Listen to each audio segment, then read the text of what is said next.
Answer this, and I'll tip you $10,000, Daniel Whitmore said without looking up, his voice smooth, practiced, the kind that expected obedience, not conversation, and around him, crystal glasses paused mid-air as guests leaned in, sensing entertainment, because this was what he did.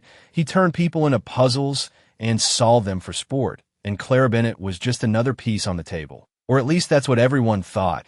She stood there in her simple black uniform, not moving, not reacting, just holding the notepad in her hand as if time had slowed around her. Then she lifted her eyes, calm, steady, not impressed, not intimidated, and for a brief second, something unfamiliar flickered across Daniel's face, curiosity, maybe, or the faintest hint of resistance. "Go ahead," she said softly, her voice carrying just enough to cut through the quiet. And a few guests exchanged amused glances, already anticipating the stumble, the awkward laugh, the polite retreat. Because they had seen this before, servers trying to keep up with men who built empires, but Daniel's lips curved slightly as he finally set his glass down. Now fully engaged, now interested, he asked the question, simple on the surface, almost casual, but layered underneath with assumptions, with traps, with the kind of logic that forced people into corners without them realizing it. A question designed not to find an answer, but to expose a weakness. And when he finished, silence followed. Thick and expectant, someone at the table smirked. Another shook his head slightly, already dismissing her, but Clara didn't rush. She didn't fumble. She didn't even look surprised. Instead, she set the pen down beside the check presenter, a small, deliberate movement, then glanced at the table, not at the billionaire, but at everyone, as if measuring the room itself. And then she looked back at him, holding his gaze just a fraction longer than what was comfortable. And that was the moment. The air shifted, subtle, almost invisible, but real. "Is that your final question?" she asked, and a quiet chuckle rippled through the table, because to them, it sounded naive, like she didn't understand the game. But Daniel didn't laugh. He leaned back slightly, studying her now, seeing something he hadn't expected. "It's simple enough," he replied, his tone lighter, but his eyes sharper. "Unless it's too difficult." And there it was, the pressure, the invitation to fail, the room waiting for it. But Clara only nodded once, slow, composed. And then she spoke, her answer clear, precise, almost effortless. And at first, it landed exactly as expected. A few nods, a few impressed looks, because yes, she got it right. But then she didn't stop. She added one more sentence, quiet, controlled. "But the question itself is wrong." And just like that, the room went still, completely still, as if someone had turned off the sound, because now it wasn't a game anymore. Now it was something else entirely. The words did not land loudly, but they landed deeply. And for a moment, Daniel Whitmore did not respond, his fingers still resting on the edge of the glass, as if the movement had been paused mid-thought. The guests shifted in their seats, confusion replacing amusement, because this was not how the game was supposed to go. Not with him, not in a room like this. Yet Clara Bennett did not step back, did not apologize. She simply stood there, composed, as if she had only stated something obvious, something inevitable. And that was what unsettled them the most. Daniel finally exhaled slowly, a faint smile returning to his face. But it was different now, thinner, more controlled. "That is a bold claim," he said, his voice quieter, drawing the room back into focus. "Care to explain?" And a few people nodded, eager again, hoping to see her stumble, hoping this would resolve into something familiar. But Clara only tilted her head slightly, her eyes steady on his. "Your question assumes that the outcome is fixed," she said, her tone calm, almost conversational. "It assumes that there's only one correct path, one correct answer, and that anyone who does not see it your way is wrong." A murmur moved through the table, subtle, uncertain, because they could feel the shift now, the ground under the conversation no longer stable. Daniel leaned forward just slightly, his interest no longer hidden. "And you believe that is incorrect?" he asked, and for the first time, there was no mockery in his voice, only curiosity, real, unguarded. Clara nodded once. "I believe it is incomplete," she replied, and then she reached for the check presenter, flipping it open not to write, but to illustrate, her finger tracing an invisible line across the surface. "You framed the problem based on your experience, your resources, your assumptions about risk and reward," she continued. "But not everyone starts from the same position. So the answer changes depending on who is answering." The room grew quieter, the kind of silence that was not empty, but full, people leaning in without realizing it. Daniel's gaze did not leave her face. "So what you were saying," he said slowly, "is that the question is not universal." Clara met his eyes without hesitation. "I am saying that it was never meant to be," she answered, and something in the way she said it made the words feel heavier than they should have been, like they carried more than just logic. Daniel leaned back again, studying her in a way he had not studied anyone in a long time. Not as entertainment, not as a challenge, but as something he needed to understand, truly understand. "Then tell me," he said, his voice lower now, almost careful, "what would the right question be?" And a few guests exchanged glances, sensing that the balance had shifted, that this was no longer his game alone. Clara did not answer immediately. She looked at him, not at his suit, not at the watch on his wrist, but at him, and for a brief moment, something softened in her expression. "Not weakness, but clarity. That depends," she said quietly, "on whether you're asking to learn or asking to win." And this time, when the silence came, it did not feel like anticipation. It felt like realization. Daniel did not answer right away, and that alone was enough to change the entire atmosphere of the room, because men like him always had answers, always had the last word. Yet now he simply sat there, his eyes fixed on Clara, as if recalculating something that no longer followed his usual rules. A faint sound of someone setting down a glass echoed too, loudly in the silence, and one of the guests shifted in his chair, uncomfortable, as if witnessing something private that was not meant for an audience. Daniel finally leaned forward, slower this time, deliberate. "And which one do you think I am doing?" he asked, his voice no longer carrying that easy confidence, but something sharper, more exposed. Clara did not hesitate. "You were trying to win," she said, not harsh, not accusing, just clear, and the honesty of it landed harder than any insult could have. A few people at the table glanced at each other, unsure whether to laugh or stay quiet, but no one spoke because the moment did not belong to them anymore. Daniel let out a quiet breath, almost a laugh, but without humor. "Most people would have just answered and taken the money," he said, his gaze flicking briefly to the $10,000 offer that still hung in the air between them. Clara followed his glance for a second, then looked back at him. "Most people need the money more than they need the truth," she replied, and there was no judgment in her voice, only a quiet fact, something that made a few heads lower slightly around the table.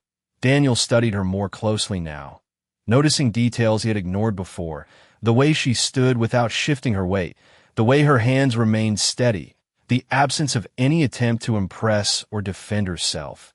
"And you do not?" he asked, and for the first time, there was a hint of something almost human in his tone, something like curiosity mixed with respect. Clara allowed a small pause before answering.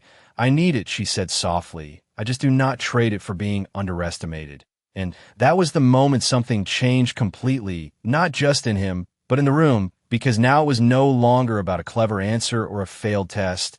It was about something deeper, something everyone in that room understood but rarely admitted. Daniel leaned back again, his fingers tapping once against the glass before, going still, his usual rhythm gone, replaced by something quieter, more thoughtful. "So what would you have done," he asked, "if I had asked to learn?" Claire's eyes softened just slightly, not in sympathy, but in recognition. "I would have answered differently," she said, and a subtle tension ran through the table, because now even the guests leaned in without realizing it. "How?"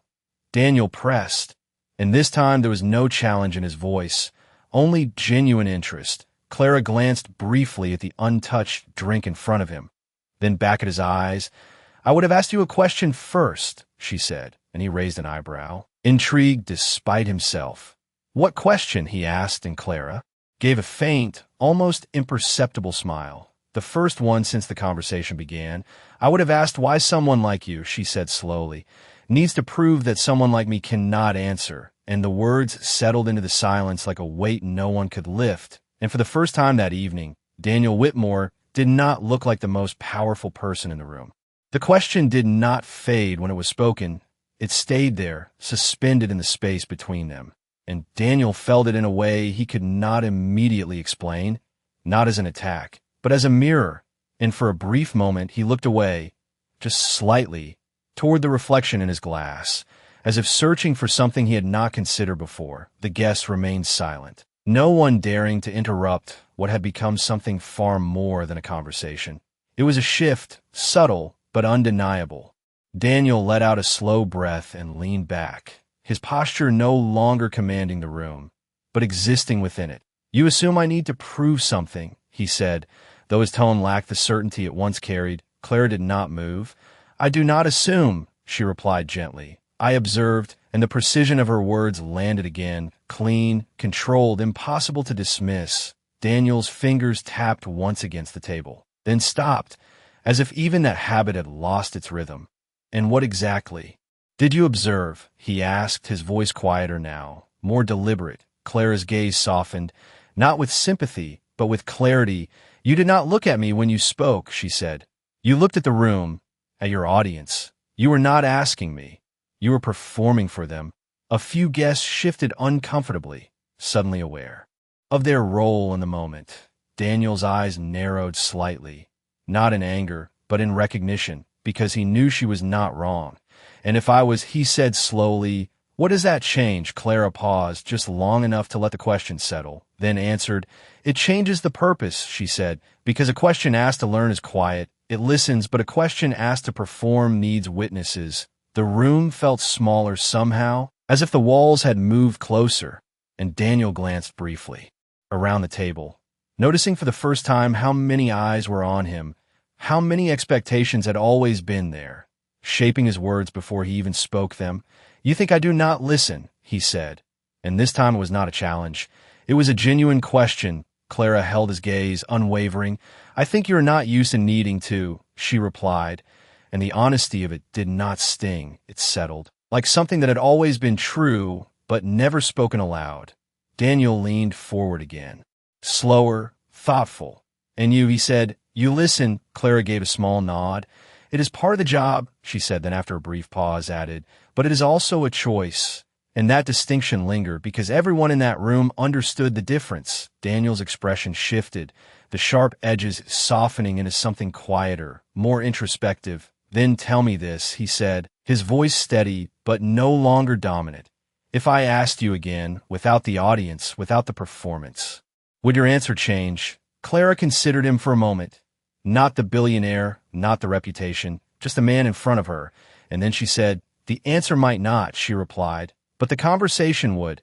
And for the first time that evening, Daniel Whitmore did not feel like he was in control of the outcome. And strangely, he did not reach to take it back. The words lingered between them, not loud, not dramatic, but heavy in a way that shifted something deeper than the conversation itself. And Daniel felt it, not as pressure, but as a quiet absence of the control he had always relied on. He looked at Clara for a long moment, really looked this time, not at her uniform, not at the role she played in the room, but at the stillness in her posture, the certainty in her voice. And he realized something unfamiliar. She was not reacting to him. She was responding from a place that did not require his approval, and that realization unsettled him more than any challenge ever had. "Then let us remove the audience," he said finally, his voice steady but stripped of its earlier edge, and for a brief second, no one moved. The guests exchanged glances, unsure whether they had just been dismissed without being told. But Daniel did not look at them. His attention remained fixed on Clara, and slowly, almost instinctively, the room began to breathe again. Conversations resumed in hushed tones. Glasses lifted, but the energy had changed. It no longer belonged to the table. It belonged to the space between two people who were no longer playing the same game. Clara nodded once, acknowledging the shift, and stepped slightly closer, not in deference, but in clarity, reducing the distance that had once been defined by status. "Ask again," she said softly, and there was no challenge in her voice, only invitation. Daniel hesitated, just briefly, as if the simplicity of the moment required more thought than the complexity of the earlier one. And then he asked the same question, but this time it sounded different, stripped of performance, stripped of expectation, It was quieter, almost uncertain, and when he finished, the silence that followed was no longer heavy. It was open. Clara listened, not just to the words, but to the intent behind them. And for the first time, she answered without needing to prove anything. Her voice softer now, but no less precise, she explained the reasoning, not as a correction, but as a conversation, laying out possibilities, perspectives, variables that had not been considered before. And Daniel listened, truly listened, his usual instinct to interrupt, to refine, to control. Absent for reasons he could not quite name, he nodded. Once, slowly, as if absorbing something that did not fit neatly into his usual frameworks. That makes more sense, he admitted, almost to himself. And Clara gave a small, almost imperceptible smile. Not of victory, but of understanding. It always did, she said quietly, and there was no trace of arrogance in her tone, only calm certainty. Daniel glanced at the table for a brief moment, then back at her, as if realizing how much had been lost in the earlier exchange. You could have said that the first time, he said, not accusing, just reflective. Clara met his gaze, steady as before. You were not ready to hear it the first time, she replied, and the simplicity of the answer settled over him in a way that felt undeniable, because he knew it was true.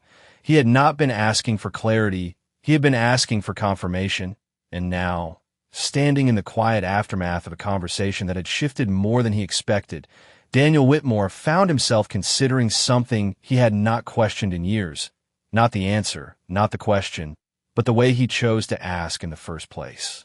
Daniel remained still for a moment after her words settled, not because he lacked a response, but because for once he was not trying to create one, and that difference, subtle but undeniable, changed everything about how he sat, how he looked at her, how he existed in that space. He reached for his glass, but did not drink, his fingers resting against the cool surface, as if grounding himself in something tangible. You are right, he said finally, and the words were simple, almost quiet, but they carried a weight that surprised even him, because he did not say that often, not in business, not in life, not to someone he had met minutes ago. Clara did not react with surprise or satisfaction. She simply nodded once, acknowledging the moment without claiming it. And that, more than anything, made him continue. I've spent years asking questions like that, he admitted, his voice thoughtful now. Less for her and more for himself. Questions designed to lead, to control outcomes, to make sure I'm always one step ahead. He paused briefly, then added, It works most of the time. Clara listened, her posture unchanged, her attention steady. It does, she agreed softly, until it does not, and the quiet certainty in her tone made him exhale, almost like a small release of something he had been holding without realizing it. Daniel glanced down at the table, at the untouched meal, the expensive setting, the details that had always signaled success. And for a moment, they felt strangely irrelevant. And when it does not, he said slowly, you end up talking, but not understanding. Clara's eyes softened slightly, not with pity, but with recognition. You end up hearing answers, she said, but missing meaning. And that distinction lingered in the air, sharper than any contradiction. Daniel leaned back, this time not as a display of control, but as if allowing space for the thought to settle. So what do you do instead? He asked. And the question was different now. Stripped of any intention to trap or impress, it was genuine, open, and for the first time, it carried uncertainty without shame. Clara took a small breath before answering, not because she needed time, but because she understood the importance of the moment. You ask without deciding the answer. First, she said, her voice calm, measured. You listen without preparing your response, she continued, and you accept that sometimes the value is not in being right, but in understanding why you were wrong. Daniel let out a quiet breath that almost sounded like a laugh, but softer, more grounded. That sounds inefficient, he said, though there was no resistance in his tone. Clara allowed a faint smile. It is, she replied, but it is honest, and that word, honest, seemed to settle deeper than the others because it was not something he often associated with conversations like this. Daniel looked at her again, really looked, and for the first time he saw not a waitress, not a role, but a perspective he had not considered before, something he could not measure in numbers or outcomes, something that did not fit into any system he had built. "You learned that from serving tables," he said, half curious, half reflective. Clara shook her head gently. "I learned it from being ignored," she answered, and there was no bitterness in her voice, only truth, and that truth carried more weight than any explanation she could have given. Daniel felt something shift again, quieter this time, but deeper, because he realized that everything she had said was not just insight, it was experience, and for the first time that evening, he was not thinking about what to say next. He was thinking about what he had never noticed before. Daniel did not speak immediately after her last words. And for once, the silence did not feel like something that needed to be filled. It felt earned, as if the conversation had reached a point where speaking too quickly would only diminish what had just been understood. He glanced down at his hands, something he rarely did in the presence of others, noticing the stillness there, the absence of his usual restless movements. And then he looked back up at Clara, not with curiosity this time, but with something closer to respect. "Being ignored teaches you to listen," he said slowly, almost testing the idea out loud. Clara gave a small nod. "It teaches you to notice what others miss," she replied, and her voice carried that same quiet certainty, not seeking agreement, not demanding validation, just stating something that had already proven itself true. Daniel leaned back slightly, letting the words settle. And for the first time in a long while, he felt no urgency to respond, no need to assert, to correct, to lead. Instead, he simply allowed the moment to exist, and that in itself felt unfamiliar, almost uncomfortable, but not unwelcome. The background noise of the restaurant had returned, low conversations, soft clinks of silverware, but it all seemed distant now, as if the world around them had resumed while something more important remained suspended between them. "You know," he said after a while, his voice quieter than before, "people spend years trying to get my attention." He paused, then added, "And I spend just as long deciding who deserves it." Clara listened, her expression unchanged. "That must be exhausting," she said gently, and there was no sarcasm in her tone, only a simple observation. Daniel let out a faint breath that almost resembled a laugh, but softer, less guarded. "It is efficient," he replied automatically, then stopped, catching his own words, and shook his head slightly. "No," he corrected himself, "it is controlled." Clara's eyes met his, steady as always. "Control is not the same as understanding," she said, and the distinction landed again, clear, undeniable. Daniel nodded once, slowly, as if acknowledging something he had always known but never named. "I have built everything on control," he said, his voice more reflective now. "Predicting outcomes, managing risk, staying ahead." He paused, then looked at her with a faint, almost self-aware expression. "It does not leave much room for being wrong." Clara's gaze softened slightly. "Or for learning," she added, and the quiet addition carried more weight than any longer explanation could have. Daniel looked away briefly, toward the window, the city lights reflecting faintly against the glass. And for a moment, he seemed to consider something beyond the room, beyond the conversation, something internal, something shifting, and yet he said slowly, turning back to her, "This might be the most useful mistake I have made in a while." Clara did not smile at that, did not react with satisfaction. She simply accepted it. "Then it was not a mistake," she replied. It was a different kind of question. Daniel held her gaze for a moment longer, then nodded, and there was something final in that nod. Not an ending, but a recognition, as if something had been recalibrated, not completely, not all at once, but enough to matter. He reached into his jacket and pulled out his wallet, not with the earlier casual confidence, but with a quieter intention, placing the money on the table without looking at it, without using it as leverage. "For your time," he said, but the words felt insufficient even as he spoke them. Clara glanced at the money briefly, then back at him, and there was no hesitation in her voice when she answered. "Keep it," she said softly, and for a second, Daniel did not move, not because he was surprised, but because he understood exactly why, and that understanding stayed with him longer than anything else. She had said.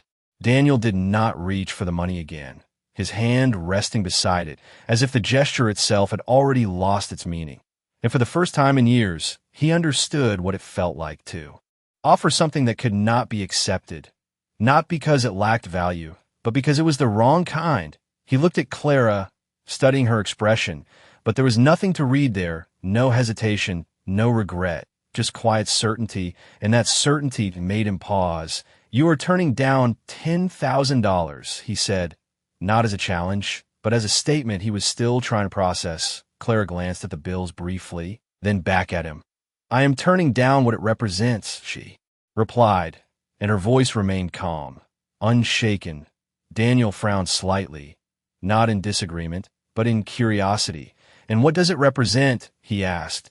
And this time, he was not trying to lead her anywhere. He was following. Clara took a small breath, then answered, "A transaction," she said, "an attempt to close something that was never meant to be bought." The words settled between them, simple, direct, and impossible to misunderstand. Daniel leaned back slightly, considering that his mind, moving through familiar patterns, but finding no easy place to categorize what she meant. "Everything can be quantified," he said slowly, almost out of habit, then stopped himself, as if hearing the limitation in his own words. Clara shook her head gently. "Not everything that matters," she said, and there was no resistance in her tone, only quiet correction. Daniel exhaled softly, a faint smile forming, not from confidence, but from recognition. "You are not making this easy," he admitted. Clara allowed the smallest hint of smile. "It was never meant to be easy," she replied, and the simplicity of it made him nod, because he knew she was right. Real understanding never was. Daniel glanced around the room again. But this time he did not see an audience. He saw people returning to their conversations, their dinners, their lives, and for once he did not feel the need to be the center of it. He looked back at Clara, and there was something quieter in his gaze now, something more grounded. "Then what would you accept?" he asked, and the question carried no weight of expectation, only genuine intent. Clara considered him for a moment, then said, "A better question next time," and the answer was so simple that it almost felt incomplete, but the way she said it made it clear that it was not. Daniel let out a soft breath, something between a laugh and a realization. "That is a different kind of currency," he said. Clara nodded once. "It lasts longer," she replied, and for a moment, neither of them spoke, not because there was nothing left to say, but because everything that mattered had already been said. Daniel reached forward slowly, not for the money, but for the check. Presenter, closing it with a quiet motion, as if sealing something more than just a bill. "You have given me something I did not expect tonight," he said, and his voice carried a sincerity that had not been there before. Clara met his gaze, steady as always. "Then it was worth more than $10,000, she replied. And this time, when the silence followed, it did not feel like an ending. It felt like something that would continue long after they both walked away. And, as Clara turned to leave, Daniel Whitmore did not stop her, because for once, he understood that not every valuable exchange needed to be extended. Some were meant to stay exactly as they were, unfinished and yet complete. Clara walked away without looking back, her steps measured, unhurried, as if nothing extraordinary had happened, as if the conversation behind her was just another table, another order, another moment in a long shift. But Daniel Whitmore remained seated, his gaze following her only for a second before dropping to the table in front of him. The closed check presenter, the untouched drink, the money still resting where he had left it. And for the first time in a long while, none of it felt like a conclusion. It felt like a beginning. He leaned back slowly, exhaling in a way that carried more thought than relief. The noise of the restaurant returning fully now, conversations overlapping, laughter rising and falling, the world continuing exactly as it had before. Yet something in him had shifted, not dramatically, not all at once, but enough to make him notice the difference. One of the guests at the table cleared his throat, hesitant. "That was unexpected," he said carefully, and a few others nodded, trying to place what they had just witnessed into something familiar. But Daniel did not respond immediately. He picked up his glass, turned it slightly in his hand, watching the reflection of the lights ripple across its surface, then set it back down without drinking, "No," he said quietly, almost to himself. That was honest. And the distinction mattered, even if no one else fully understood why. He reached for his wallet again, but this time not with the same intent. He placed a normal tip inside the presenter. Nothing excessive, nothing performative, just enough, and closed it with a quiet finality, as if choosing simplicity over statement. Then he stood, adjusting his jacket, but even that movement felt different, less like a display, more like a habit he no longer needed to emphasize. As he stepped away from the table, his eyes moved briefly across the room, not searching for attention, not measuring reactions, just observing, and for the first time, he noticed things he had always overlooked: the way a couple leaned in toward each other in quiet conversation, the way a server paused to listen before speaking, the way small moments held weight without needing recognition. And when he reached the door, he stopped just for a second, his hand resting lightly against the handle, not because he was unsure of leaving, but because he understood that something had been left behind, not a loss, but a shift. He stepped outside into the cool night air, the city stretching out in front of him, familiar yet slightly altered. And as he walked toward his waiting car, his phone buzzed in his pocket. A message, another decision, another question waiting for his answer. He glanced at the screen, then paused, just briefly, before putting it away, untouched, because for the first time, he was not ready to respond immediately, not ready to control the outcome before understanding the question. And somewhere behind him, inside the restaurant, Clara Bennett continued her shift, unnoticed by most, unchanged in appearance, but not ordinary, never ordinary. And that night, without raising her voice, without asking for anything, she had changed the way a man who controlled everything began to ask his questions. And long after the conversation ended, long after the table was cleared and the lights dimmed, one quiet truth remained: the most powerful answers are not the ones that prove you are right, but the ones that make you ask better questions.